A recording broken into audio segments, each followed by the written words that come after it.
I want to hear from Aston Villa fans. There was no Legia Warsaw fans allowed in the ground tonight. And if you've been at the game, let us know what that was all about. But let's go to Adele, an Aston Villa fan. All right, Adele? All right, Adele. Oh, yeah, you all right? Yeah, good. You was at the game. There was trouble outside. Just talk us through it. What did you see? There was. They were all in little pockets. They'd obviously been drinking in the pubs around the ground well early into the, late morning and that. So rather than them all being in one place, they were all literally in pockets. Mm-hmm. I can say that we actually were at Legia Warsaw, and the policing was so much better. I don't know what. I mean, fair play to the police tonight, because I know that obviously missiles were being thrown at the horses. There was fires being started. We sit in the lower hole, and there's a little gap in the lower hole, and some of the fans, like the away fans, managed to get over the other side of the ground. I don't know how, and they were launching missiles into the whole end during the game. Also, at Warsaw, basically, we were only allowed in a certain area, and we were pretty much taken on coaches, police escorted straight to the ground, straight in, marched into the ground, and we had to wait pretty much 2 hours after the game. Now, it wasn't right at the Alkmaar game as well when they came over. I don't know what's going on with our policing, but it's not so much the policing, is it, Adele? It sounds like the fans letting themselves down. Well, the fans did let themselves down, but the police should have been ready. They were told that there was going to be although there was only 1,100 tickets given to them, they were told that 2,000 fans were going to be travelling. So basically, it was kicking off from the start. You could see, I think the president from Legia Warsaw had basically said that it was Aston Villa that had told them that they could only have the 1,000 tickets, but it wasn't. It because of all the trouble that had happened with them in the past. I think it was down to UEFA that decided that they were only having that amount of tickets. But there was pockets of the Legia fans in the whole end, in the Trinity, and from what I have heard, that they were using their away tickets and they were getting in. Whether that's true or not, I don't know. I know it's not good. Not a good night at Villa. I'm sure we're going to hear more about it. Adele, thanks for your call. Let's go to Adam. He's a Legia Warsaw fan. Adam, good evening. All right, Ed. Good evening, guys. Great show, by the way. I'm listening to you all the time. Thank you. I was at Legia Warsaw tonight, and basically I want to say that the lady before Adele, she's completely right. Aston Villa fans came over to Warsaw. They were greeted very nicely. Legia Warsaw arranged pubs for them. They've arranged a location where they could safely pick up their tickets. They've arranged police, coaches. They were very secure in Warsaw, and nothing happened. They had a couple of pubs to themselves, and we allocate them, I think, around 2,000 tickets. Okay? Yep. And from what I heard at the beginning, we should be allocated, I think, 5% of the stadium capacity, and they should be going 3,000 tickets to Legia Warsaw. Do you know how much they gave us? 800. It's a joke. It's a joke. I don't know. Sorry, Ed. Oh, no, let me finish, please. Yeah, the lady just said before that it wasn't down to Villa. That wasn't their decision. No, to Villa. It was to Villa. Because basically Legia Warsaw wrote so many times, appealed to Aston Villa, and they said that we're going to write to UEFA and we're going to complain about this. And Aston Villa said, we don't care, we're going to even pay the fine. We don't want 3,000 pounds on the stadium. So we respect them. We respect English fans coming over to Warsaw. We've looked after them. Do you know how they've looked after us tonight? Do you know how they've looked after us? They've locked us. They've locked us in a car park. with gates, and police surrounded us.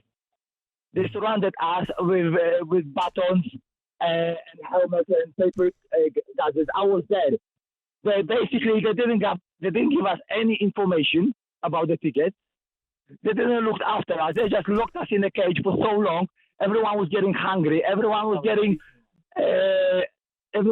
really, really upset. Mm-hmm. This is why you got so those clashes with the police.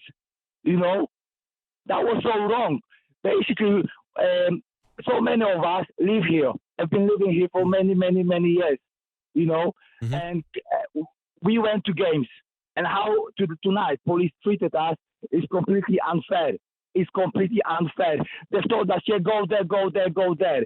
Basically, we were waiting outside Aston Villa Stadium for some time, and they've directed me. One police lady, no, you have to go there. And I've entered the car park lot with tents surrounded me, with a couple of toilets, and police all around us. What the hell is that? So you didn't get into the ground? No, we didn't. Well, how many people would you say were locked out the ground in the car park? No, 3,000. Around 3,000 people were locked up in the car park. 3,000? Yes, that's right, yeah. Around 3,000 people were locked up in the car park. So people have travelled with that ticket. We came here in massive numbers. Did you have a ticket? No, I didn't. We've been told... Don't give it to us. No. We only had 8,000 tickets allocated. Well, how come we're giving them 2,000 tickets when we have a smaller stadium and they have bigger stadium and they're giving us 800 tickets? It's a joke. So basically, we were hoping that they will see us in big numbers, okay? And they will say, okay, guys, we'll let you in. You're in big numbers. We'll let you in around 3,000 pounds. That's not going to happen, though, is it? Why, no. There's no ticket. They're not going to let you in. Instead of, they try to squeeze us in that car park, which is not going to happen. Let's go to some Aston Villa fans who was at the game. This one is Alex. All right, Alex. All right, Al. Hello, boys. How we doing? Yeah, good, I'm matey. good, mate. Look, you just heard the Legia Warsaw fan. They're obviously quite frustrated and upset about the whole situation. What was your take on it? What did you see there tonight? And can you give us an insight onto what happened? Yeah, so, I mean, I followed the Villa home and away. I went to the away leg in Warsaw, and it was an absolute shambles. So, in contradiction to what he's saying, so the reason there was no Warsaw fans in the ground tonight, I've got a few friends in the West Mids Police that I've spoken to afterwards. There was major disorder in Birmingham throughout the day. I do feel sorry for the good fans that come and the families and the kids. It's upsetting that they can't get let into the ground. But there was missiles thrown at the police a couple of hours before the game. It was just based on safety concerns. They didn't have enough to deal with the fans. They got given 800 tickets for good reason, really. They haven't got a good reputation in Europe. We were treated like animals when we went out there a couple of months ago, kept us in the ground for 2.5 hours after. It was an absolute nightmare. All through the game, they've been throwing missiles from outside up into the Holt End through the gap in between the Trinity Road and the Holt End. And I'm talking glass bottles, anything they could find. So that's the reason they weren't allowed in tonight. And, more for them for 3,000 or 4,000 turning up at Villa Park when they've only been given 800 tickets. Yeah, well, they like Jay said, November the 2nd, this was decided. Yeah. Alex, I mean, in Europe, again, I follow Villa home and away, and England as well. You have to go. You guys know this. You have to go and pick up your tickets in person for European games with ID. Yeah. So they're stupid bringing that amount of fans to the ground. It was always going to go wrong, and if they're going to, I think the club has made a decision prior to the game that they weren't going to let anyone in just due to safety concerns, and that's what the police have said as well.